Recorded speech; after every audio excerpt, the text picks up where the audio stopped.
3423 KLSLC. There had been some mistrust or distrust between citizens and police in Winston-Salem, much like in other communities. This motivated the Winston-Salem Police Department to ask the city's Human Relations Department for help, and Human Relations created trust talks. We believe that by having those open and honest discussions, those dialogues during non-enforcement, non-contentious times, we will be able to have the opportunity to develop relationships, to build bridges, and have the opportunity for our citizens to share information with us that will A, help us be able to prevent crime, or B, be able to solve crime. A very valuable opportunity to... They're held in different venues around the city. About 50 people are invited. They, along with police officers, break into small groups to discuss various social issues, including stereotypes, use of force, and perceived profiling. Do you feel like you are different people when you have the uniform on than when you don't? No, sir. I put my pants on in the same way as everybody else does. Every time? I never meet you on a good day. When I meet you, generally it's probably on the worst day you've had in a while. But you know, when I go home, I'm a father. I've got kids. I've got a wife. I've got a house to maintain. I've got a yard to mow, just like you do or anybody else.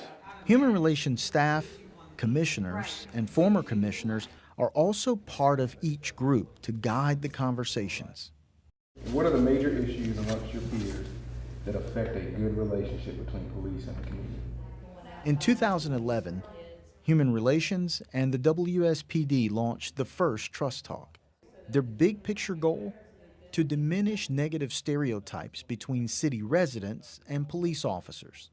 Trust Talks is very important because that is the vehicle where you can come and you can express whatever it is that's on your mind within a constructive environment and actually have police officers, including our police chief, hear what you're saying.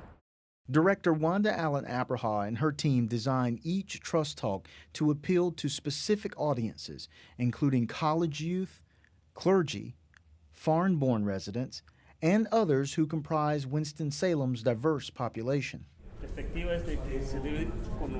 And when needed, translators help police officers better understand cultural differences they may encounter on the street. We come from different countries, a different culture. Unfortunately, in my country, we can buy the police in my country. As well as increase their sensitivity to fears held by some. Like I said, we're not part of immigration. We don't care what your status is in this country. We don't care whether you're legal or not. If you're in Winston-Salem, our job is to protect you and help you no matter what situation you're in. Now, if you're violating the law, then it's still our job to enforce the laws too. This type of community outreach is becoming popular in other parts of the nation. We know of at least 2 cities who are actually doing Trust Talks as a direct result of learning about what we're doing, and that's the city of Leavenworth, Kansas, and the city of Los Angeles, California. Stereotypes about lots of people. Director Allen-Abraha and Chief Thompson say they've gotten positive public feedback from Trust Talks participants, and these conversations are now influencing some of the things Winston-Salem police officers do on their daily shifts.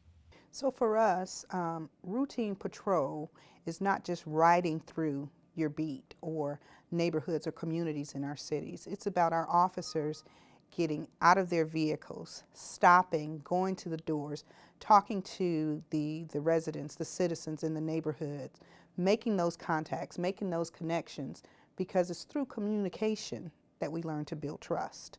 Many Winston-Salem police officers who participate in the city's Trust Talks say the casual, small group setting shows them as being approachable. They also believe it helps to counter some of the negative images of law enforcement officers as depicted by local and national media. I think that's part of the problem is sometimes they see us only in those strict or only, as we've been talking today, only in writing tickets. They don't see when we've taken money out of our pockets to help a needy family, because that kind of thing is not on media, the news media. Ed McNeal, WSTV Digital Media.